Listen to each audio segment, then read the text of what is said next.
This time I will introduce Tsuyama City in Okayama Prefecture, which failed in its attempt to redevelop the entire town. Tsuyama City is the third largest city in Okayama Prefecture, but why is it talked about that way? Also, during the redevelopment, there was a huge commercial complex called Tsuyama that remained in people's hearts. A large amount of money was invested to build the Arune. People say that Tsuyama was an overinvestment, and it often comes up as a topic. This video covers Tsuyama City, Okayama Prefecture's past, present, and future, including Arune Tsuyama. I'll introduce the redevelopment while walking around the city. On Daisho's Anywhere Exploration team, we'll keep making lots of videos for everyone to enjoy, so please make sure to subscribe to our channel.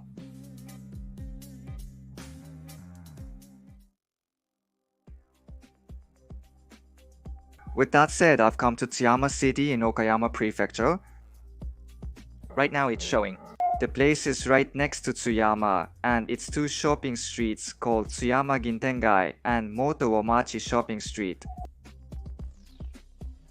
There's also an arcade installed, and the streets are nicely maintained, so it doesn't really look like an old-fashioned shopping street. It's pretty neat and clean, but there aren't many people around, which makes sense because only a few stores are actually open. There are so few stores open that there are actually more shutters than open shops.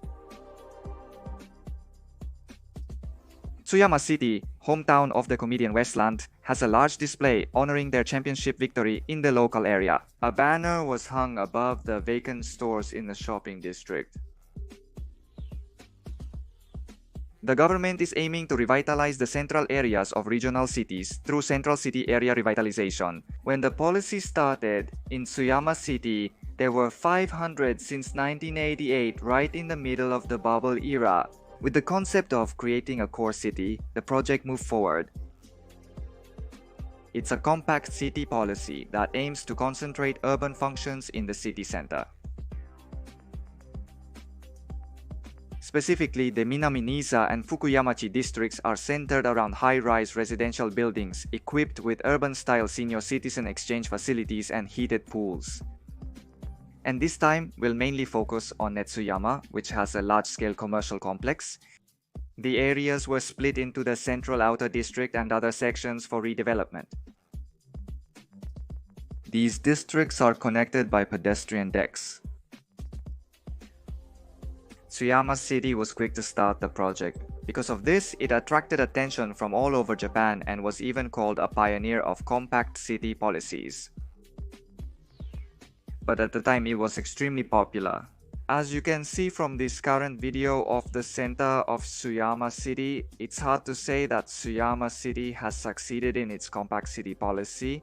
That being said, no way. Tsuyama City is located here in the northern part of Okayama Prefecture, and within the prefecture, it is the third largest city after Okayama City and Kurashiki City. Okayama City and Kurashiki City are quite distant, taking about an hour to reach by train or car. The city is surrounded by mountains, and since most of the residential areas are spread out in the Tsuyama Basin in the southern part of the city, it is said that the city naturally became compact. The centerpiece of the compact city policy, which will be the main focus of our discussion, is Arune. Tsuyama Arune is an 8-story complex facility that opened in 1999 and was developed at a cost of about 3 billion yen. Out of the 3 billion, 1.8 billion and 1.5 billion were covered by taxes. Whether this tax money use was wasteful or not, let's set that aside for now. So, they put all their effort into creating a compact city. There's Arune. Tsuyama is located very close to the two shopping streets we walked through at the beginning. In fact, it was originally part of one of them. It's a complex facility that was built by demolishing part of the Tsuyama-jin shopping street, Arune. With the construction in Tsuyama, the Tsuyama-gin shopping street, which originally had about 180 meters with around 40 stores, was reduced to about 70 meters with around 10 stores in operation.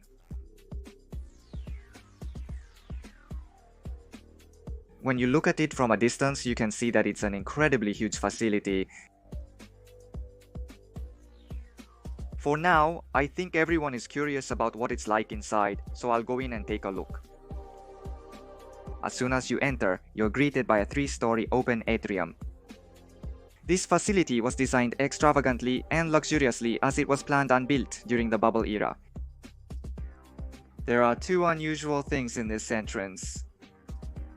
The first one, which you can already see, is a curved escalator called a spiral escalator. It's a rare thing, with only about 25 of them installed in the country. It curves to connect the second floor and the first floor entrance. The escalator has been in use since the building first opened and is well maintained. There is also a mechanical clock, a rarity in Japan where they are disappearing, but this one still remains. The one in Tsuyama is still operational. At just the right time, the clock part slides up and the mechanism starts moving. I'm glad I was able to see it myself after such a long time. Up until now, the commercial facilities I featured in my videos all originally had mechanical clocks installed, but they were all discontinued. Even without a see-through elevator at the entrance, it's amazing and satisfying. That's really something. This is just a joke, so please forgive me. Now, from the first to the third floor of this facility, Tenmaeya, a department store operating in the Chugoku region, is located. The first floor houses food products and specialty stores, maintaining the typical department store atmosphere regardless of the crowd level.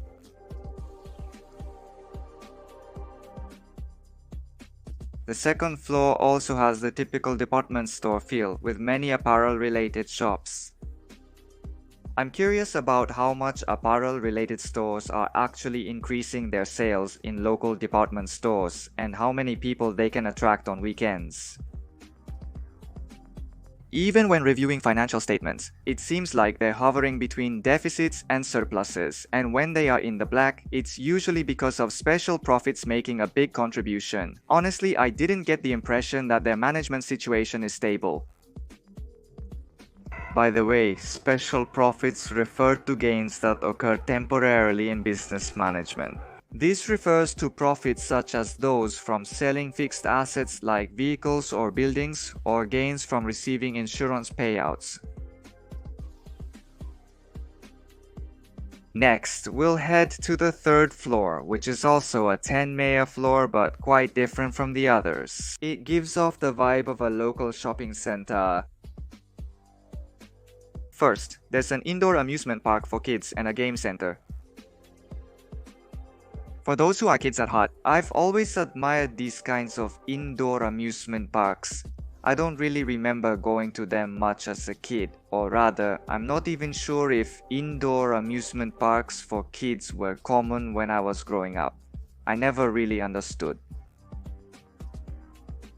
If it goes over that, it's 100 yen. The Seria shop is in a local shopping center. It's common, and for me, the outdated logo is a good thing. And then, what comes into view next is the Tsuyama Book Center, a bookstore. Not just here though. It appears to be a bookstore chain with up to 5 locations in northern Okayama Prefecture. And it's ridiculously huge, to the point where it doesn't even make sense. There are benches scattered here and there in the plaza. Maybe it's because of the time of day. It had become a relaxing spot for nearby students. That's all. The benches are just there and being used. Is the real problem beyond that?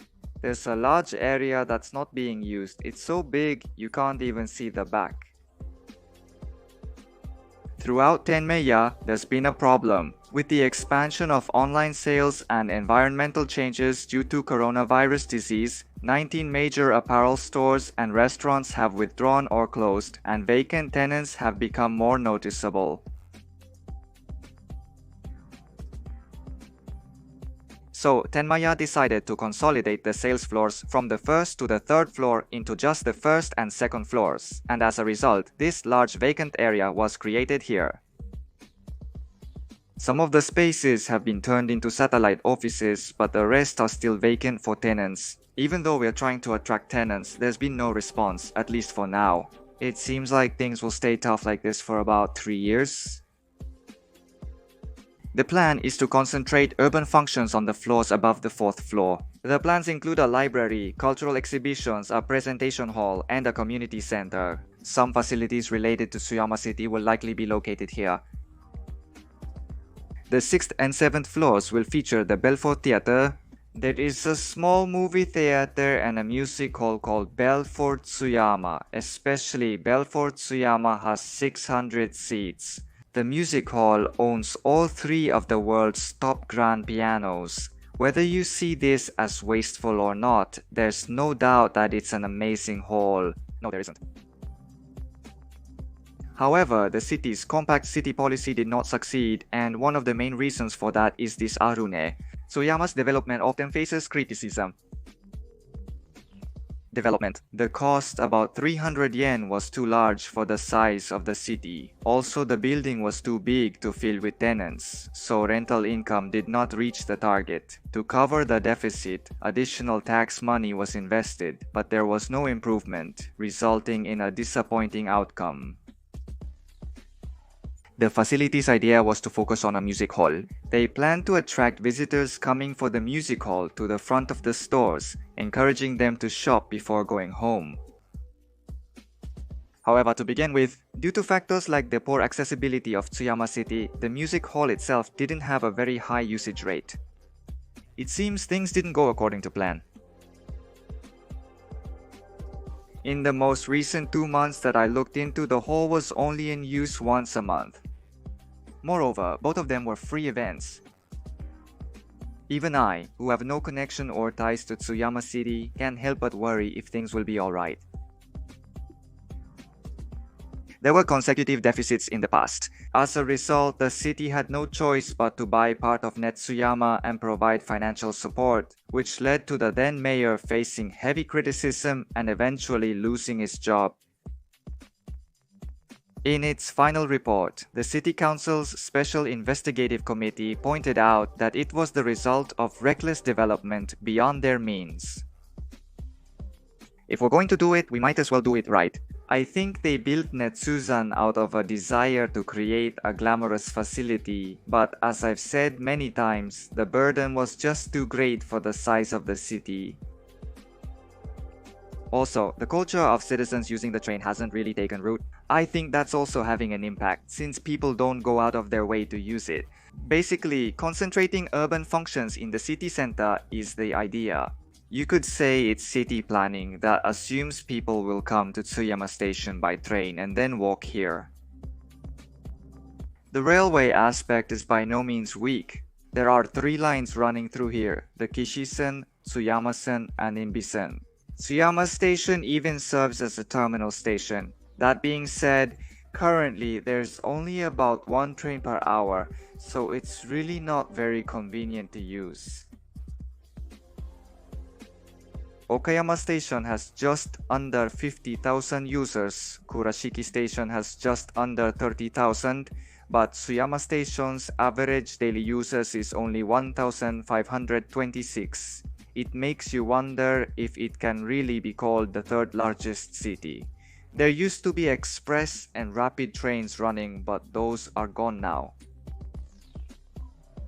For a city with just under 100,000 people, that's an unusually low number. Even during weekday afternoons, there was a fair amount of car traffic, which shows how much people rely on cars. While the city center is becoming hollowed out, there were many stores along the roadsides. Also, the vocational high school that was in the city center closed down in 2023. It moved to Kurashiki City for a more convenient spot. This vocational high school is a prestigious school that has produced many professional baseball players and pro golfers, but recently it seems they have been unable to fill their enrollment quota. I think this relocation was quite a painful event for Tsuyama City. Is there a possibility that Tsuyama City will recover in the future? Because it's surrounded by mountains, I think it's difficult for people from outside the city to visit. We have to prioritize finding solutions within Tsuyama city itself. But a certain passionate mountain is holding us back, making it quite difficult. The numerous challenges make it impossible, in my opinion. Not yet. It seems that the city hasn't given up on the compact city policy. They want citizens to use public transportation as much as possible. They want to realize a compact city. All bus lines are operating at a loss, and trains are infrequent, causing a standstill. Because there are many mountains, and the usable land area is limited to begin with, it's actually a place well suited for a compact city. As the population ages, there will surely be more people who have no choice but to use public transportation, so I'm looking forward to seeing how things will develop in the future.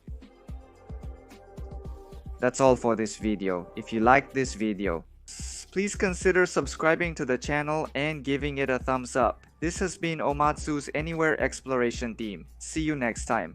See you in the next video.